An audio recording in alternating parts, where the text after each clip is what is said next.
और आज राहुल गांधी जी ने वही किया जो वो करते आ रहे हैं। एक ही स्क्रिप्ट है 2014 से। आज फिर से राहुल गांधी जी ने उसी स्क्रिप्ट को पढ़ा है।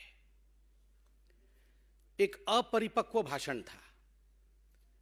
Rahul and responsibility can never move together. Rahul Gandhi, the Congress शहजादा, today rolled out an immature speech. Rahul ji का कहना था कि देश में नफरत और क्रोध भरा हुआ है। वैसे अगर ध्यान से आप लोगों ने सुना होगा तो आज राहुल जी के भाषण में नफरत और क्रोध था। और राहुल जी ने एक बात मगर बिल्कुल सही कहा। उन्होंने कहा कि नफरत केवल उसी के जहन में होता है जिसके मन में डर होता है। जिसके मन में डर नहीं, वो कभी भी नफरत को उत्पन्न नहीं कर सकता, वो कभी भी नफरत को जन्म नहीं दे सकता, वो कभी भी क्रोधी नहीं होता है। बिल्कुल सही। राहुल जी 5,000 करोड़ के नेशनल हेराल्ड घोटाले में आप और सोनिया जी बेल में बाहर है। जांच चल रही है। आप लोगों ने कोर्ट में गुहार लगाया था कि हमें बेल दिया जाए, हमें इस केस को खारिज किया जाए, उसे स्क्वैश किया जाए। मगर सुप्रीम कोर्ट ने भी आपके इस अपील को खारिज किया and you are subjected to trial and rightly so. स्वाभाविक है, जो लोग भ्रष्टाचारी थे, जो लोग भ्रष्टाचारी हैं और जिनको लगता था corruption is their birthright, and to get away from corruption, to get away from the institutions of India is their entitlement, कि उनकी entitlement है, उनके ऊपर कोई जांच नहीं होगी, तो स्वाभाविक है वो आज डरे हुए हैं। और यही डर है राहुल गांधी जो आपके भाषण में नफरत और क्रोध झलक रहा था। अगर सही बताएं तो ये रैली एक परिवार बचाओ आंदोलन था, एक परिवार बचाओ रैली थी। जिस प्रकार से नेशनल हेराल्ड केस में खुद इनके पूर्व मुख्यमंत्री, 4 बार के मुख्यमंत्री उत्तर प्रदेश के, दशकों पहले जिनकी मृत्यु हो चुकी है, उन्होंने भी नेशनल हेराल्ड के विषय को उठाया। और आज गांधी परिवार को लग रहा है कि वो संपूर्णतः घिर गए हैं, तो अपनी साख को बचाने के लिए, अपने अस्तित्व को बचाने के लिए उन्होंने इस रैली का स्वांग किया है। राहुल जी, आज भी आप पहले तो 5 उद्योगपति कहते थे, उसमें 3 उद्योगपति कम हो गए। आज 2 उद्योगपतियों के विषय में आप बात कर रहे थे। 2014 से ही आप कहते आ रहे हैं उद्योगपति उद्योगपति। राहुल जी, जहां तक आपका यह स्टेटमेंट है कि यह देश 2 उद्योगपतियों का है, बड़े स्पष्ट रूप से हम कहना चाहेंगे कि आपकी पार्टी केवल परिवार के 2 सदस्यों की पार्टी है। यह देश भारतीयों का है। आपकी पार्टी सबकी नहीं है। आपकी पार्टी तमाम कांग्रेसियों की नहीं है। आप देश की बात करते हैं। You can not share Congress with congressman today. Rahul ji and Sonia ji, in fact, you have not shared, the family has not shared Congress with its own members. केवल 2 परिवार के सदस्य, सोनिया जी और राहुल जी, एक म्यूजिकल चेयर के अंतर्गत अध्यक्ष बनते जा रहे हैं। कोई तीसरा व्यक्ति इस पार्टी का अध्यक्ष तक नहीं बन सकता। वो आज देश के विषय में और उद्योगपति के विषय में कमेंट कर रहे हैं। बंधुगण, आज एक दुखद घटना घटी है। एक लीडर ऑफ ऑपोजिशन ने, देश के एक सांसद ने, एक पूर्व पार्टी के अध्यक्ष ने जिस प्रकार के भाषा का प्रयोग संवैधानिक संस्थाओं के लिए किया है, यह चिंता का विषय है। राहुल गांधी ने न केवल मीडिया अपितु जुडिशियरी और इलेक्शन कमीशन को आड़े हाथ लिया, तीनों स्तंभों को बिका हुआ बताया और उद्योगपतियों के दबाव में बताया। मैं पूछना चाहता हूं मीडिया से, मीडिया के बिना हम अधूरे हैं। मीडिया के बिना लोकतंत्र कभी स्वस्थ रूप से आगे नहीं बढ़ सकता है। Without media this democracy is incomplete. Democracy can never move ahead if you do not support media and the media does not support us. Astonishingly, the language that Mr. Rahul Gandhi used for media today was abysmally low. जिस प्रकार से media को generalise term में सबको बिका हुआ बताया गया, मुझे लगता है आज मीडिया को भी सोचना पड़ेगा कि आखिरकार वो राहुल गांधी से सवाल कब करेंगे। और सुप्रीम कोर्ट से भी आज हम from this high table of Bharatiya Janata Party we would like to appeal, your lordship, this is contempt of court. जब इंडियन जुडिशियरी को राहुल गांधी भरे मंच पे खड़े होकर रामलीला मैदान में, जिसका प्रसारण समस्त भारत में हो रहा हो, जब जुडिशियरी को राहुल गांधी बिका हुआ, दबाव में काम करता हुआ बताते हैं, तो कहीं ना कहीं the attack is directly on the constitution of India. यह भारत के संविधान के ऊपर हमला है, यह जुडिशियरी की इंडिपेंडेंस के ऊपर हमला है।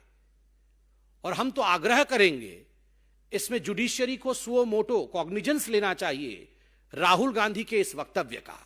और यह कोई पहली बार कांग्रेस पार्टी के नेता इस भाषा का प्रयोग जुडिशियरी के लिए नहीं कर रहे हैं। आज विश्व में अगर सबसे कायदे से काम करने वाली, सबसे सशक्त जुडिशियरी किसी की है, सबसे इंडिपेंडेंट जुडिशियरी किसी की है, तो वो हिंदुस्तान की है। आज विश्व में अगर इलेक्शन कमीशन ने कीर्तिमान स्थापित किया है, इतने बड़े देश में जहां हर समय चुनाव होते रहते हैं, परिपक्वता के साथ नॉन बायस तरीके से अगर चुनाव लड़वाने का काम किसी ने किया है तो हिंदुस्तान के इलेक्शन कमीशन ने किया है। यह वह कांग्रेस पार्टी है जो बार बार इलेक्शन कमीशन को धता बताती है, नाच न जाने आंगन टेढ़ा। खुद इलेक्शन लड़ नहीं सकते हैं और इलेक्शन कमीशन को बिका हुआ बताते हैं, उद्योगपतियों के दबाव में काम करने वाले बताते हैं। यह बहुत ही चिंता का विषय है और मुझे लगता है प्रत्येक हिंदुस्तानी को इसका संज्ञान लेना चाहिए। जुडिशियरी, इलेक्शन कमीशन, मीडिया को बिका बताने वाला नेता कभी भी सही मायने में नेता नहीं हो सकता। और जहां तक जांच एजेंसियों का सवाल है, भ्रष्टाचारियों को डरना चाहिए। जिन लोगों ने देश के करोड़ों रुपए का गबन किया, जो लोग आज बेल पे बाहर हैं, कांग्रेस के दर्जनों नेता आज बेल पे बाहर है because of the humongous corruption that they have committed. और स्वाभाविक है, भ्रष्टाचार किया है तो जांच होगी। इसलिए यह बताना कि एजेंसीज उद्योगपतियों के लिए काम कर रहे हैं, कहीं ना कहीं आपके अंदर के गिल्ट भाव को, आपके अंदर के ग्लानि भाव को दर्शाता है। राहुल जी, आपने कहा कि हिंदुस्तान की जो हालत है वो खराब है। राहुल जी, हिंदुस्तान की हालत आज क्या है शायद आप नहीं जानते हैं, मगर हम आपके नॉलेज को दुरुस्त करते हैं।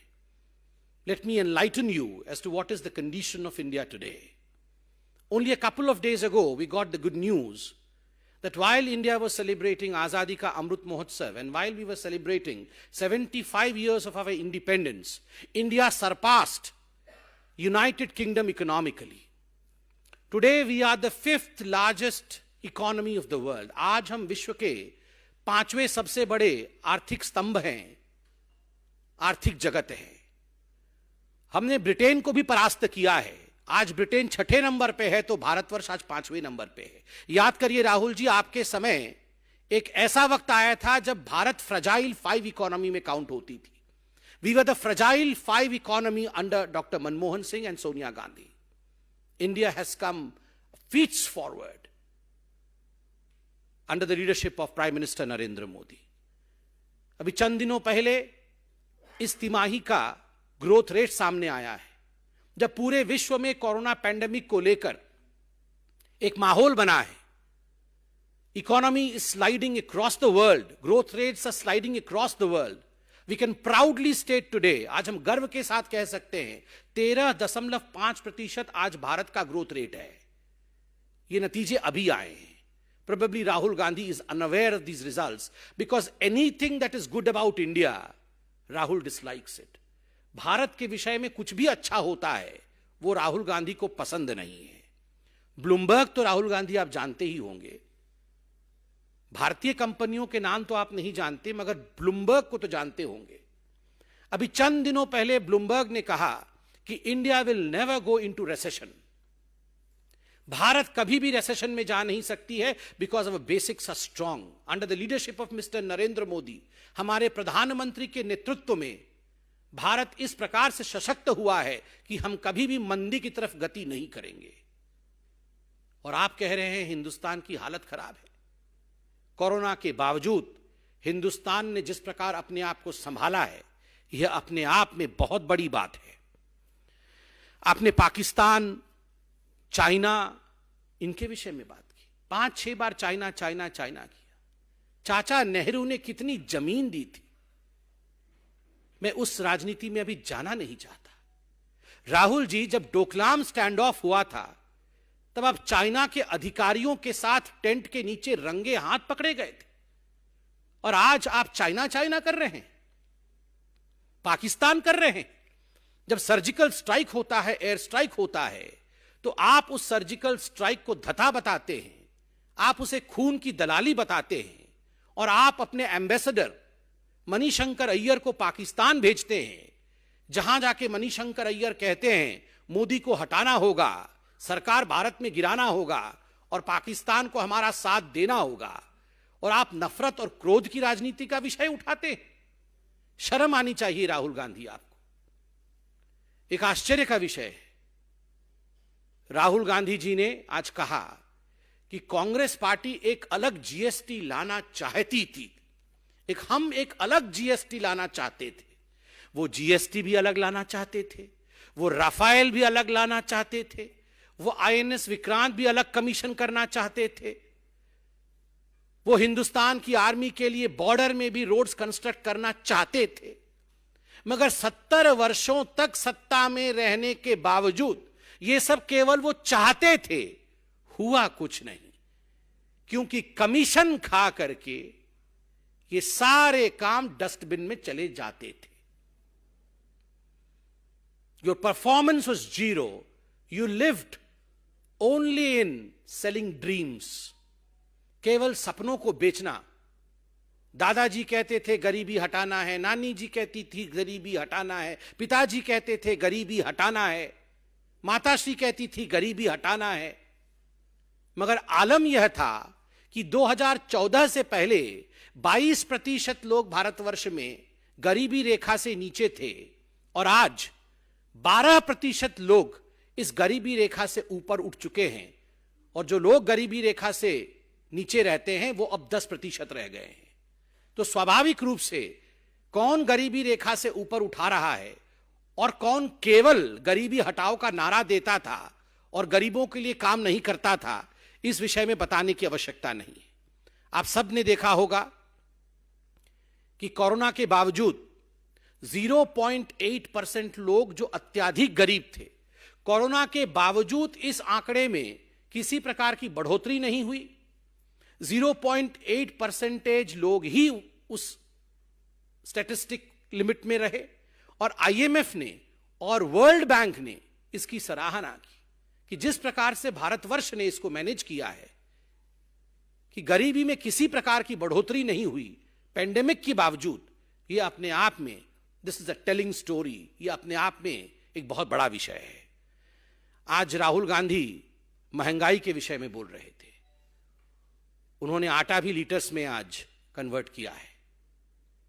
वो जानते नहीं हैं आलू मिट्टी के नीचे होता है, आलू ऊपर होता है, आटा सॉलिड है या आटा लिक्विड है, मगर बोलते हर विषय में।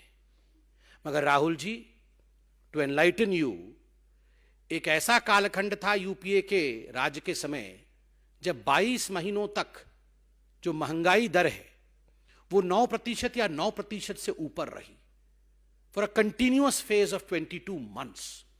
That was the red zone of India, जब जीडीपी नीचे थी और इन्फ्लेशन ऊपर थी। और एक ऐसा भी समय था, for the first time the inflation in the country had gone to double digits.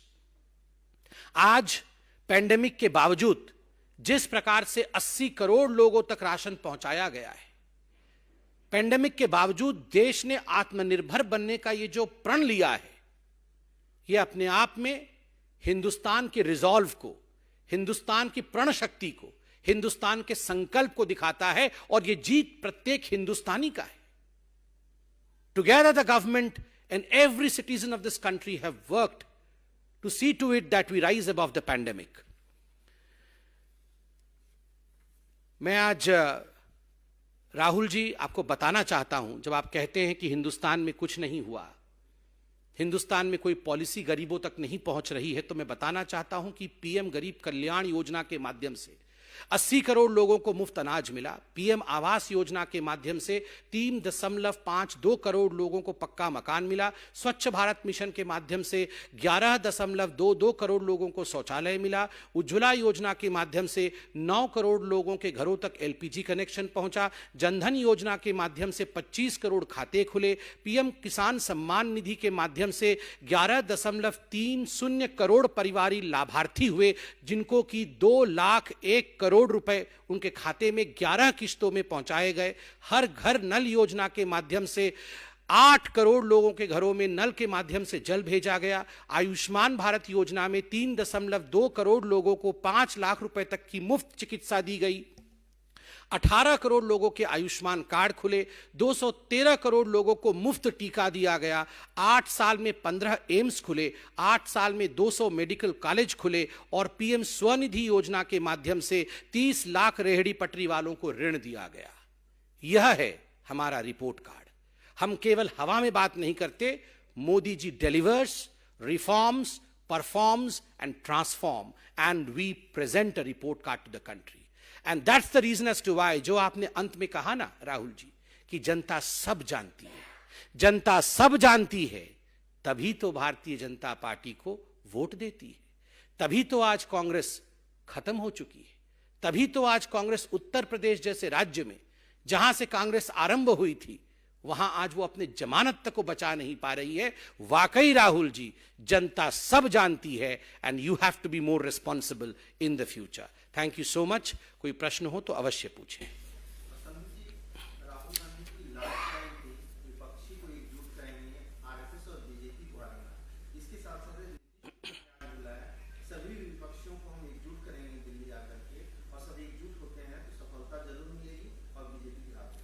देखिए, राहुल गांधी जी चाहते हैं कि विपक्षी जो है वो एकजुट हो जाए, तो ये एकजुट करने वाला काम मोदी जी, नड्डा जी और अमित शाह जी तो नहीं करेंगे। ये एकजुट करने वाला काम उन्हीं को करना पड़ेगा। तो क्या कारण है एकजुट नहीं हो पा रहे हैं? हम रोके हैं उनको एकजुट होने से। और आप बताइए, 2014 से एकजुट होने का जितने भी इनको हथकंडे अपनाने थे, 2 अच्छे लड़के, आप याद करिए किस प्रकार से बुआ और बबुआ, ये सारे इकट्ठे तो हुए थे। तो उसके बाद भी जो, और सारे हाथ पकड़ करके बेंगलुरु में खड़े भी हुए थे, उसके बाद भी क्या हुआ वो आप सबने देखा है। और वैसे भी जिसके पास कांग्रेस जाती है उस पार्टी का क्या हश्र होता है, यह भी आप लोगों ने देखा है। क्या हुआ समाजवादी पार्टी का? साइकिल आज तक नहीं चल पा रही है। क्या हुआ वहां बिहार में? यह भी आपने देखा है। क्या हुआ महाराष्ट्र में? यह भी आपने देखा है। तो स्वाभाविक है अब बाकी पार्टियों के ऊपर छोड़ दिया जाए, कौन कांग्रेस के साथ आना चाहता है, कौन नहीं। 17 सितंबर को तेलंगाना दिवस को बीजेपी मुक्ति दिवस मना रही है, लेकिन ओवैसी और केसीआर इसको एकता दिवस के रूप में मनाने चाह रहे हैं। इस पे कोई कमेंट नहीं, क्या दिक्कत है? इस पे कोई कमेंट नहीं। इस पे तेलंगाना यूनिट कमेंट करेगी। राहुल पे कोई सवाल हो तो पूछे। राहुल गांधी ने कहा कि सरकार और बीजेपी ने उनके सामने अब कोई रास्ता ही नहीं छोड़ा, पार्लियामेंट में बोलने नहीं देते हैं, कहीं हमारी बात को ऑडियो दबा दिया जाता है। सारी एजेंसियां जो है वो सरकार के इन्फ्लुएंस में काम करे, इसीलिए हम जनता के बीच में। देखिए, पहली बात तो है, जहां तक राहुल गांधी ने आज कहा कि पार्लियामेंट में उन्हें बोलने नहीं दिया जा रहा है, आप मुझे दिखाइए उन्होंने बोलने की कोशिश कब की? पार्लियामेंट जब भी कन्वीन होता है तो ये राहुल गांधी एंड कंपनी तो पार्लियामेंट के बाहर धरना कर रही होती है, वो पार्लियामेंट के अंदर कहां होती है। वो तो बहाने ढूंढते हैं कि कैसे हम पार्लियामेंट न जाएं। और प्रधानमंत्री जी हर सेशन से पहले एक ही अपील करते हैं, और वह भी बिना किसी भेदभाव के, कि आइए मिलकर हम हर समस्या के समाधान को ढूंढे, मिलकर बात करें, डिस्कस करें, डिबेट करें। मगर वहां पेपर फाड़ना, वहां जिस प्रकार का व्यवहार आज राहुल गांधी की पार्टी कर रही है पार्लियामेंट के अंदर, the disruptive modalities that the Congress party has adopted inside parliament, वो हमने देखा है। और कभी कभार राहुल गांधी बोल भी लेते हैं तो लास्ट में खुद ही आंख मार करके खराब कर देते हैं। पिछली बार किसानों के मुद्दे पे बोला था तो अंत में आंख भी मार दिया था।